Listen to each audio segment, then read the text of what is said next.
What's going on YouTube? G Money Takes here, and welcome to another video. Now, in this video, we're going to be covering the James Harden trade. Now, you guys may have seen my video from last week where I talked about what the Sixers need to do to become successful this season. And I basically stated how they need to trade James Harden in order to let Tyrese Maxey have his shine on the court and to let Tyrese Maxey do his thing, you know? And about a day later, I wake up at about 2:40 in the morning, check my phone, and see that James Harden has been traded to the Los Angeles Clippers, along with PJ Tucker, for Robert Covington and Marcus Morris and a few other pieces. Now, I know I just predicted the future, but we're not here to talk about my amazing, incredible psychic abilities. We're here to talk about basketball, and we're here to talk about this James Harden trade. So let's not waste any more freaking time, and let's get right into this sucker. Now, like I said previously in the video, the link to my last video will be in the description down below once this video goes up, because the last video was pretty essential to my opinion going into this James Harden trade.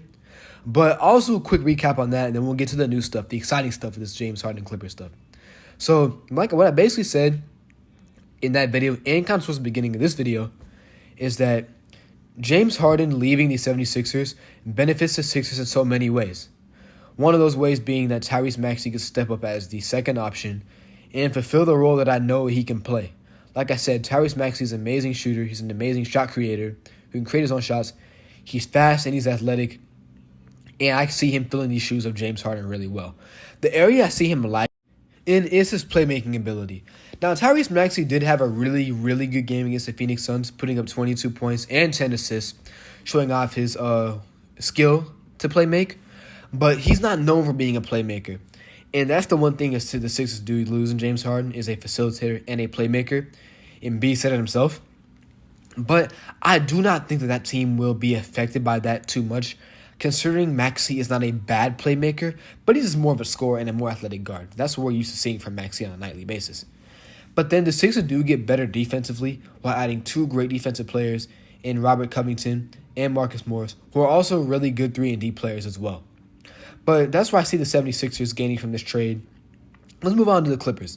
Now, the Clippers have a great roster with Russell Westbrook, James Harden, the new addition, Kawhi Leonard, Norman Powell, Paul George, Ivica Zubac. The list goes on and on. However, you have to take into consideration the fact that the Clippers have 4 ball-dominant players on their squad, including Paul George, Russell Westbrook, James Harden, and Kawhi Leonard.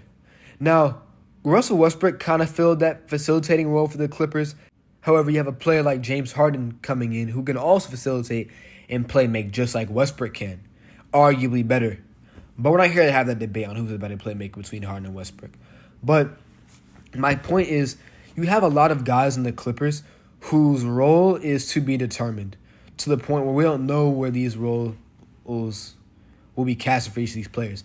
Now, the Clippers do have a great defensive cast, though, with Russell Westbrook, Paul George, and Kawhi Leonard, as well as Zubac as well, who is a pretty solid defender. However, my only concern with this Clippers squad is the fact they have so many ball-dominant players on one floor. And I just don't really see that going too well for them, especially because you have a lot of better organized teams in the Western Conference, such as the Nuggets, the Warriors, and maybe the Suns, depending on how they look once they get Bradley Beal, who has yet to step on the floor this season for them. But that's how I see the Clippers going. I do see both of these teams winning 50-plus games this year, but like I said, when it comes to dealing with these powerhouse in the Western Conference, and even in the Eastern Conference, assuming they get to the finals like the Celtics, the Bucks, if they get over their somewhat slow start, I just don't really see this Clippers squad really doing a number on those teams. Just because with how disorganized this squad is. They look really good on paper, but on the floor we have to look at how spacing will be, how each star player's roles will be, and just how this team will fit together just as a team. I mean, James Harden is not known to be the best player in the locker room. We saw it with the Sixers and the Nets, and his later days with the Rockets, where he was going out and not cooperating with the team if he doesn't get his way, going out to clubs, partying, slandering GM, so much stuff going on with Harden. And then we have to take into consideration Kawhi Leonard's load management stuff. Well, he'll be out of games for whatever reason. He won't be hurt. He'll just be sitting out of the game for reasons we don't know. So, in conclusion, who I think won this trade, I do believe the 76ers won this trade as of right now.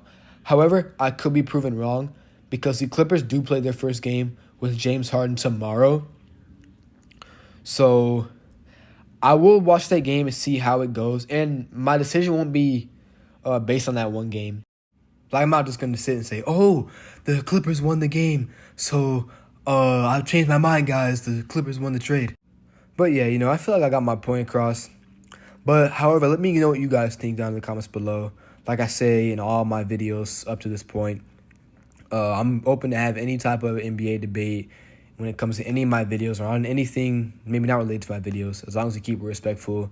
And let's have a good and healthy debate, you know what I mean? And let's talk about it in the comments what you guys think. And let me know your thoughts down below. And, yeah, thank you guys for watching this video. Be sure to like, comment, subscribe. My goal is to reach 100 subs before the end of 2023. Let's achieve that goal. I hope y'all can help me achieve that goal. Just like always, thank you guys for watching. And I'll see you guys in the next video. Peace.